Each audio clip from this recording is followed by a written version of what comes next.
Welcome to CINEPRO, where we bring your favorite movies back to life with quick recaps, hidden details, and everything you missed. At the beginning of our story, we find a surgeon named Dr. Kirill who is performing heart surgery on a patient. Suddenly, a spider appears in the operating room. As soon as Kirill sees it, he gets startled. His hands start to tremble, and he almost injures the patient's heart. Then he steps on the spider and yells at his assistant for not properly sterilizing the operating room. When he lifts his foot, he finds that the spider is gone and is very surprised. At that moment, he feels dizzy, so he leaves the room to rest. After washing his face, he immediately loses consciousness. Since he is a surgeon, he understands that he shouldn't ignore what happened. He starts examining his body, but to his shock, he discovers a large tumor in his head. His colleagues tell him that it's a very serious condition, and most of the time it comes with hallucinations, making him see and hear things that aren't real. This explains the spider he saw during the surgery.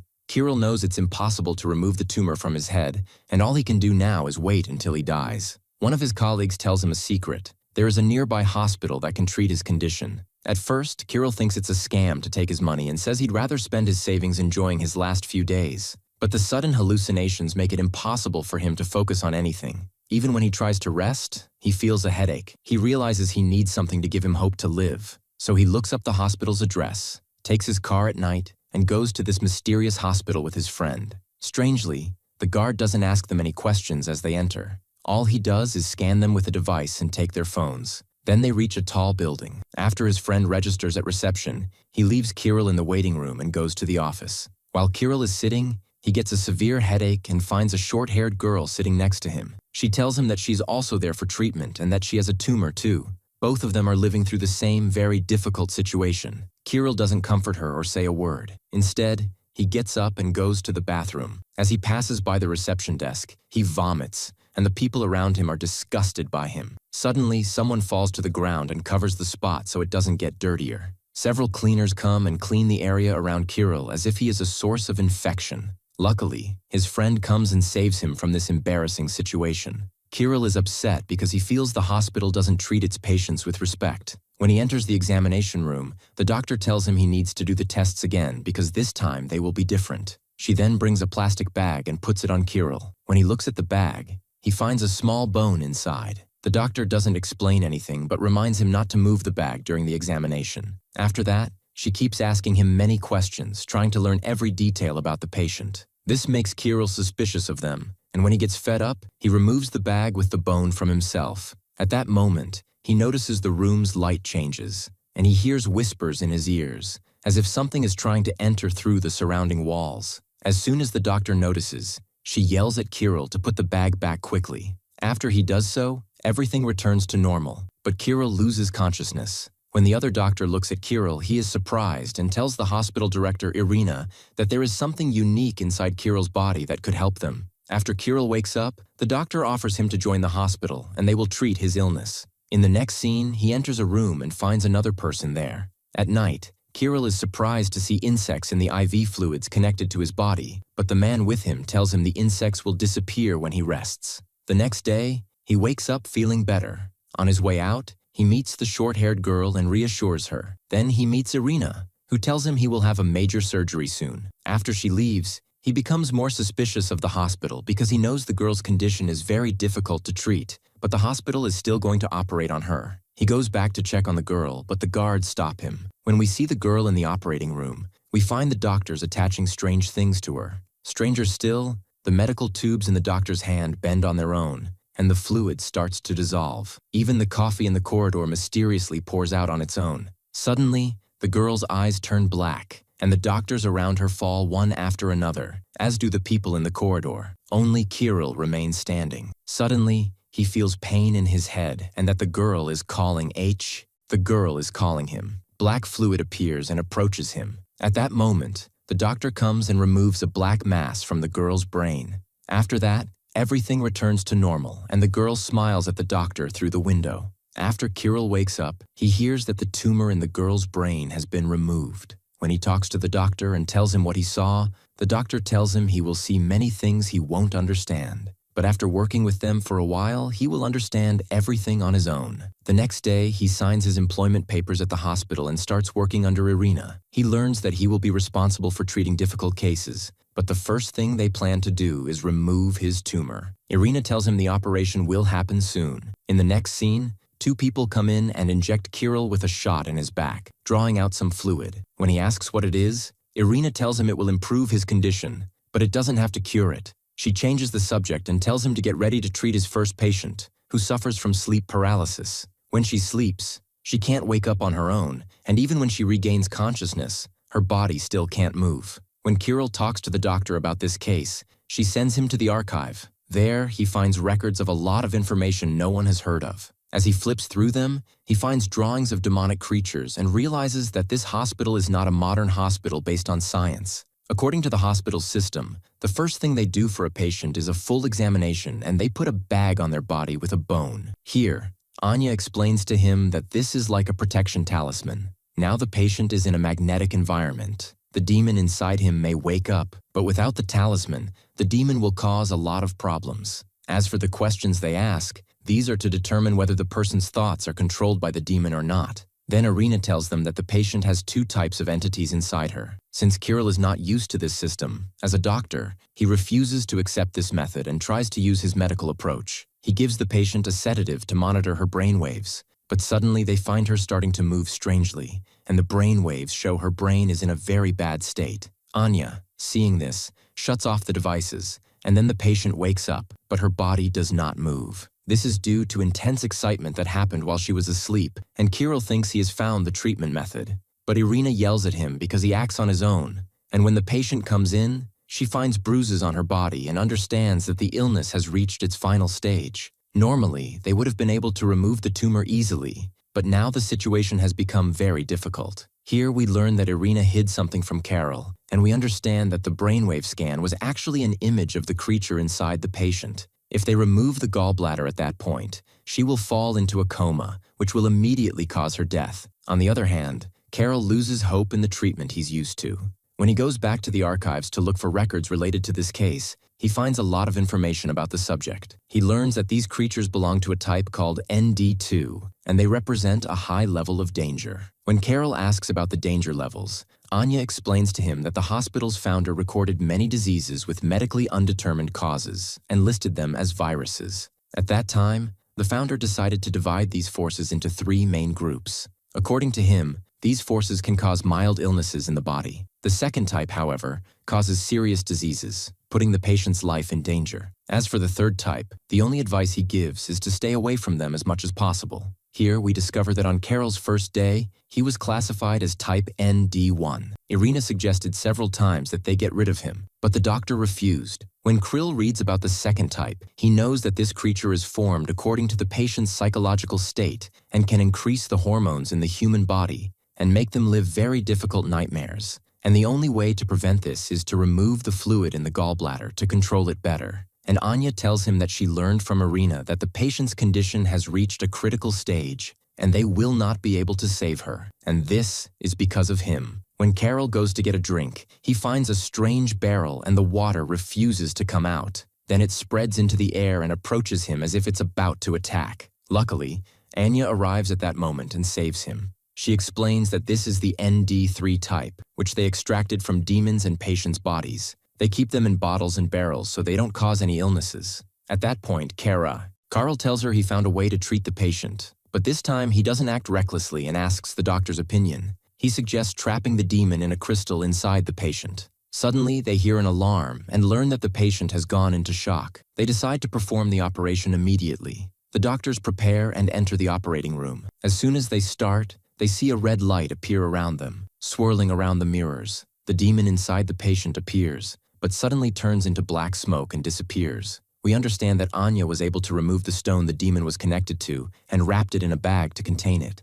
On the other side, Carol finds Irina upset with him. Instead of thanking him, she assigns him another task. This time, Carol doesn't act on his own and strictly follows hospital procedures. During the examination, he finds that the patient hates the child she's carrying and tears the bag containing the bone. At that point, Dr. Baldi says this is an ND2 type. Anya then tells Carol that if he reads the records, he'll be able to identify the type quickly like Baldi. He learns that this type causes great pain to both mother and child, and the way to remove it requires severing the connection after birth, which will cause significant harm to the child. When the council discusses this problem, they can't find a suitable treatment plan. The doctor tells them they will resort to negotiation, which Carol doesn't understand. While talking to the patient, he realizes the demon has taken control of her and tells him to leave the hospital because it's not suitable for him at all. Then they take the patient to a room, and the doctors gather and put their hands on her stomach. Suddenly, the demon pushes them away. The doctor begins negotiations and learns that the demon wants to kill the mother and child.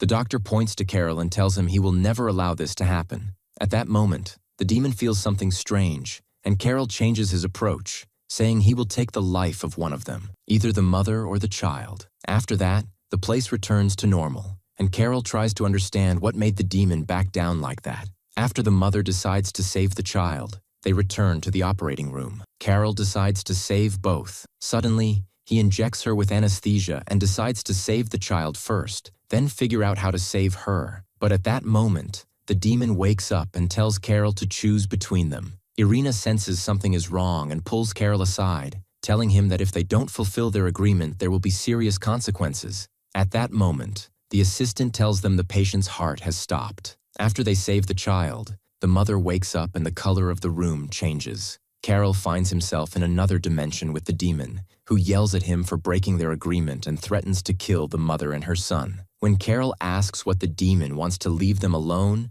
the demon says if Carol comes with him, he won't harm anyone. When Carol asks why, the demon refuses to answer and says the doctor exchanged Carol's life for the patient's. At that time, in the operating room, Irina senses Carol is in trouble and tells Baldi to prepare the spell. She sits on the floor, says strange words, and puts a specific iron piece in Carol's hand. At that moment, Carol is making a deal with the demon, but suddenly the demon disappears. When he looks at his hand, he finds that iron piece. Immediately after, he wakes up in the real world, and Irina looks older and leaves the operating room silently. The patient and child wake up and are safe, but Carol remains suspicious. When he talks to the doctor and asks why the demon wanted him, the doctor senses something is wrong. At that moment, Carol takes out the iron piece, and as soon as the doctor sees the amulet, he gets angry, refuses to touch it, and throws it into the furnace to burn. When Carol goes to Irina to understand,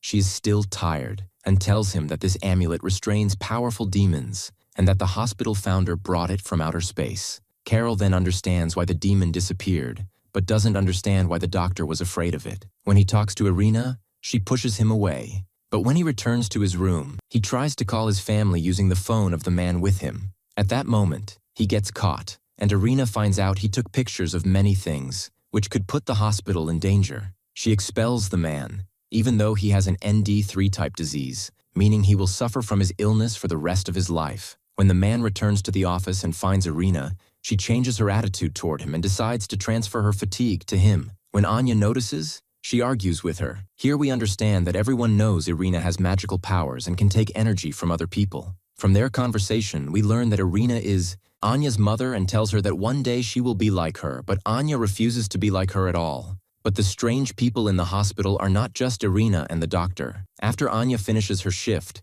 she discovers that one of her patients has died and needs to transfer the body to the morgue immediately, because the people here have all kinds of different demons inside them as they walk around. By the corpse, near the red zone, they stop. Suddenly, a woman comes from the end of the corridor, and she tells Anya to leave the corpse with them. But Anya wants to ask more questions, so she accidentally steps into the red zone and falls. The woman helps her up, and here we understand that this woman is the only one who can enter and exit the morgue. And although Kirill doesn't see all these strange events, he feels he is in a strange environment, full of ghosts and spirits. After examining a normal case, he asks if the hospital treats ordinary cases as well. Anya explains that the hospital relies on certain clients, and they also have people who bring them clients, like his colleague in the old hospital. But those people don't have abilities, so it's normal for them to bring ordinary cases from time to time. At that moment, they hear a voice saying that Irina is about to conduct an experiment and everyone must be in their place. Then the HR manager comes and takes the two of them to an isolated room and locks them in from the outside. Anya explains to Kirill that in this experiment they transfer demonic power from a patient to another person, and they need absolute silence. At that moment, Kirill takes the opportunity and asks Anya about Irina and the doctor. She tells him that the founder managed to develop a way to deal with dangerous types of demons in order to communicate with the cases and negotiate. But all this, of course, came at a great price. For example, Irina can maintain her eternal health, but she has to absorb life force from other people. The doctor and the woman in the morgue also have demonic powers, so Kirill asks her if he is also considered like them. Anya tells him it's possible, and that his ability is that he can enter and exit the dimensions of demons. After the experiment, Kirill is curious to see how this process is done. We see Irina enter with the corpse of the patient who has the ND1 disease. She's about to transfer the disease to the corpse and assures the patient that the operation will succeed as long as the corpse is stable. When they start the procedure, problems occur and they have to stop. When Irina comes out, she finds Kirill in front of her, so she suggests he go to the demon and convince it to revive the corpse. She tells Kirill that if he completes this mission, he will be promoted. When Kirill asks about the doctor, she tells him that ever since he got close to the amulet, the wound in his hand has been spreading. Because of his age, he can no longer resist like before. She says this mission needs someone healthy. When he asks about the corpse, she tells him it's her biological father's, and that he was in a nursing home, and that this operation was originally to revive him. After Kirill agrees, he goes back to continue the operation and draws certain symbols on her father's body. In the next scene, Kirill finds himself in a strange place surrounded by a lot of smoke. When he enters the house in front of him, he finds an old man and his young daughter. No matter how hard he tries, he can't communicate with him. Suddenly, he finds himself at the hospital entrance and sees a demon locked inside. When he talks to it, the demon offers a deal. Bring him the doctor in exchange for reviving Irina's father. Here Kirill realizes that the demon inside the doctor is Lucifer, ruler of the demon world. At that time, Irina and the others try to save Kirill but find no vital signs. Then they realize he is dead. After moving him to the morgue, Kirill wakes up. Then he spits out a coin, which is the thing he was given for the exchange process. At that moment, Irina's father also wakes up. After he wakes up, she takes the pillow from under his head and kills him herself because it turns out he abused her and she wanted to take revenge on him. Then Kirill goes to the director and asks why he offered him a job at the hospital. The doctor says they need employees, so Kirill asks if he plans to train him and make him successful. The doctor says he wished Kirill would learn everything on his own, but unfortunately, that won't happen. Kirill throws the coin, and suddenly the director collapses as if struck by a force. After that, the HR manager follows instructions and transfers the doctor's body to the basement. Suddenly, they find a cage has formed, and when the doctor wakes up, his demonic power appears. When Kirill tries to understand what happened, Anya tells him the hospital's founder used to call people who made pacts with demons sorcerers. Although the doctor made a contract with Lucifer, he couldn't withstand the difficulties of being old and weak. He can't control his demonic power. Other demons will take advantage and attack him. This will make the demon inside him take over his consciousness. When any sorcerer reaches this stage, the hospital imprisons him. The only solution is either to kill them or find another body. Because the matter is difficult, Irina can't announce it. She tells the director he needs to rest because of the illness. She appoints bed, looking completely normal. Irina explains to the inspector that the hospital's founder made a pact to enforce hell's rules in the human world to prevent devils from harming people. This hospital was just a workplace, but to appear in this dimension, he needs to be connected to a human body to be in a strong state. Otherwise, devils will come, cause trouble, and take over. Now, after the doctor has grown old and weak, Lucifer needs a new body. The inspector asks if he is a suitable person. Irina tells him that no one would wish for Lucifer to choose them. He would have to make sacrifices. When the inspector asks her who would be suitable, she tells him it needs thought. Meanwhile, Kirill and Anya are treating another patient who has a problem. Whenever he sees food, the devils inside his hands eat it. Anya tells him he has a disease called ND2. While she's scoping the patient, the ceiling cracks, so they have to remove the tube from his mouth. When Kirill approaches the crack and finds black liquid, he smells it and hears whispering voices. He walks away, and suddenly the voice tells him to jump off the wall. But at that moment,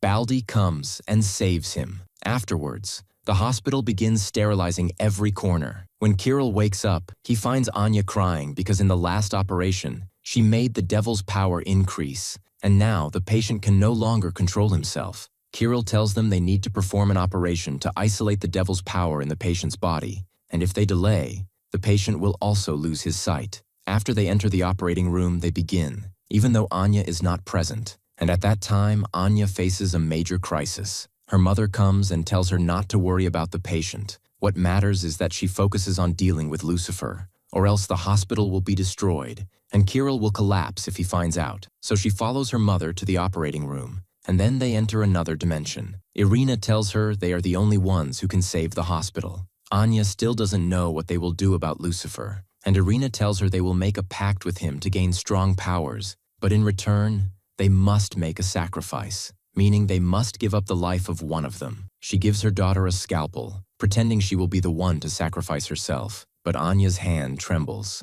On the other side, Kirill faces difficulties in the operation, but in the next scene, the patient wakes up, but learns the devil inside him hasn't been removed. But Kirill has placed a tube in his neck so the devil can eat and drink without any problems. Afterwards, Kirill goes to the doctor lying in bed. The doctor tells him that Lucifer will look for a new body, and Irina is the only one who can host him. But to do so, she will need to sacrifice the most precious thing in her life. At that moment, Kirill thinks of Anya. At that moment, Anya can't hurt her mother, but Irina decides to sacrifice her daughter and kills her. By the time Kirill arrives, Anya is already dead. Irina comes, saying she suffered the most from her daughter's death. When Kirill tries to take revenge, he finds he can't control the hand holding the scalpel, and it moves toward his neck against his will. But Irina doesn't kill him, only makes him lose consciousness. After a while, Irina takes her daughter's body to the morgue. Irina admits she killed her daughter,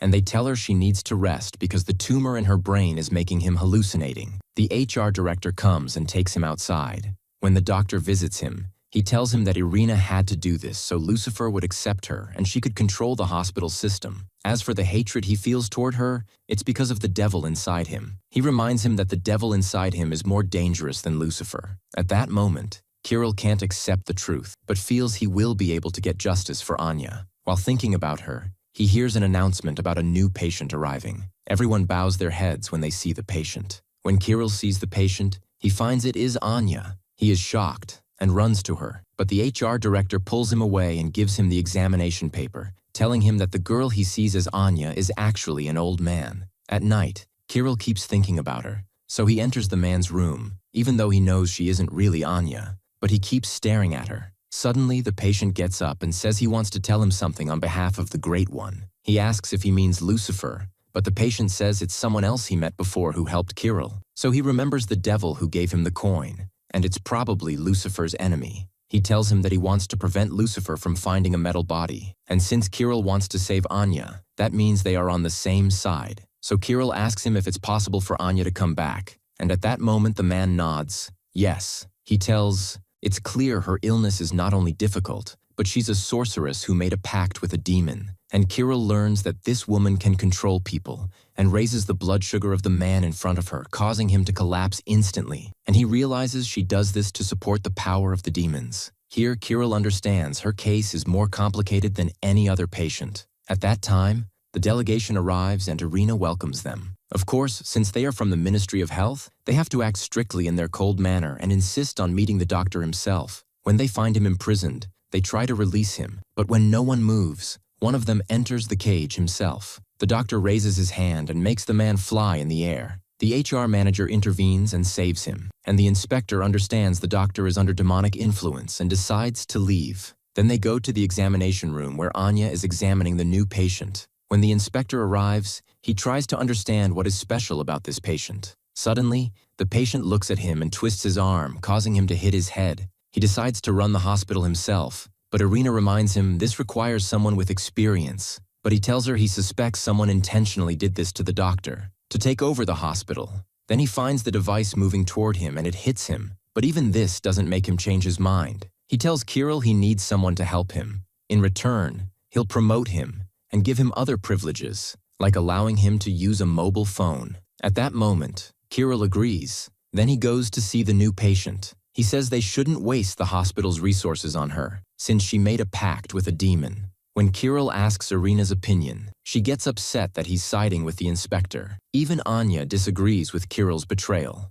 When the patient enters the operating room, Kirill gets ready and finds the inspector coming in with him, insisting on being present. Before they start, Kirill tells them that if the patient stops, then the devil she made a pact with will enter someone else's body. To ensure everyone's safety, he tells them that each person must take a specific anesthetic. After the inspector gets disgusted and leaves, Kirill tells the doctors that he intends to cure the patient completely. He takes her to the doctor, hoping he will use Lucifer's energy to suppress the devil inside the patient. But the doctor refuses to help, saying he is no longer a doctor. He tells Kirill that he also has a strong devil inside him and could ask for its help. So Kirill takes the patient to his room and removes the tumor from her brain. But the symptoms persist, and the patient starts trembling violently. The devil tries to take her in exchange for breaking their pact. At that moment, Kirill asks the devil inside him to help and says he agrees to any conditions. The patient calms down, but she can't see anything. At that moment,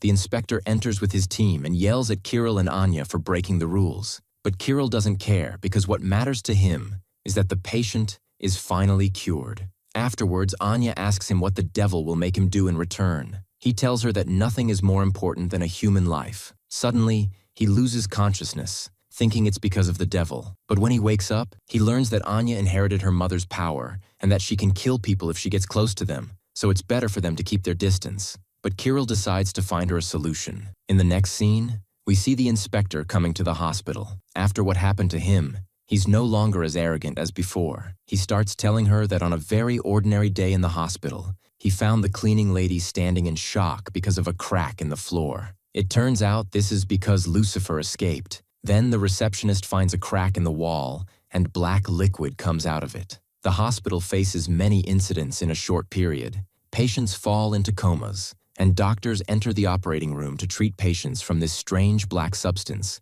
using specific tools. All this while, the doctor who had Lucifer inside him is lying in him. It needs thought. Meanwhile, Kirill and Anya are treating another patient who has a problem. Whenever he sees food, the devils inside his hands eat it. Anya tells him he has a disease called ND2. While she's scoping the patient, the ceiling cracks, so they have to remove the tube from his mouth. When Kirill approaches the crack and finds black liquid, he smells it and hears whispering voices. He walks away, and suddenly the voice tells him to jump off the wall. But at that moment, Baldi comes and saves him. Afterwards, the hospital begins sterilizing every corner. When Kirill wakes up, he finds Anya crying because in the last operation, she made the devil's power increase, and now the patient can no longer control himself. Kirill tells them they need to perform an operation to isolate the devil's power in the patient's body, and if they delay, the patient will also lose his sight. After they enter the operating room, they begin, even though Anya is not present,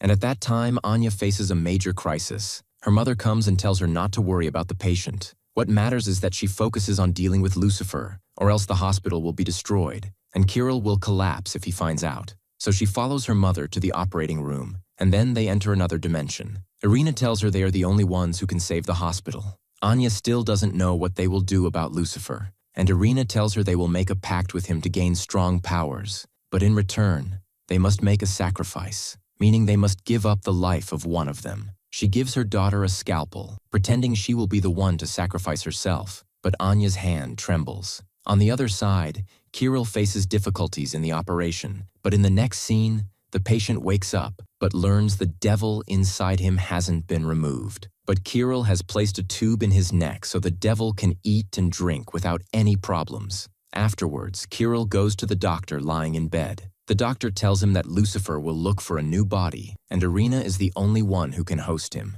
But to do so, she will need to sacrifice the most precious thing in her life. At that moment, Kirill thinks of Anya. At that moment, Anya can't hurt her mother, but Irina decides to sacrifice her daughter and kills her. By the time Kirill arrives, Anya is already dead. Irina comes, saying she suffered the most from her daughter's death. When Kirill tries to take revenge, he finds he can't control the hand holding the scalpel, and it moves toward his neck against his will. But Irina doesn't kill him, only makes him lose consciousness. After a while, Irina takes her daughter's body to the morgue. Irina admits she killed her daughter, and they tell her she needs to rest because the tumor in her brain is making him hallucinating. The HR director comes and takes him outside. When the doctor visits him, he tells him that Irina had to do this so Lucifer would accept her and she could control the hospital system. As for the hatred he feels toward her, it's because of the devil inside him. He reminds him that the devil inside him is more dangerous than Lucifer. At that moment,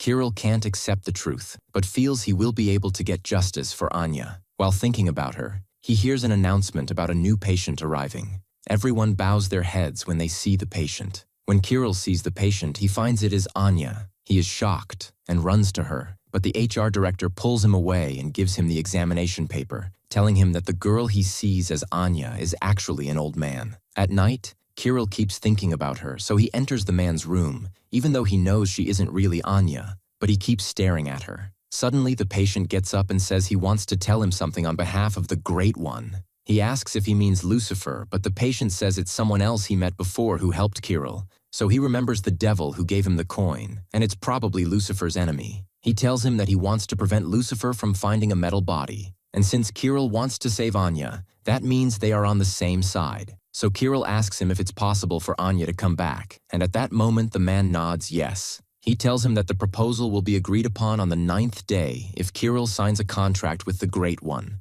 Before that, they will be able to confront Lucifer and save Anya. Kirill doesn't agree right away, but he feels the matter is up to him. So he goes to Baldi, who tells him that the only one who can confront Lucifer and save Anya is someone as strong as him. Kirill makes his decision and asks how to sign the contract. Baldi tells him that it has to be someone who is dead. Here Kirill asks if the doctor and Irina also signed the contracts and how they are still alive until now. Baldi tells him they are not their true selves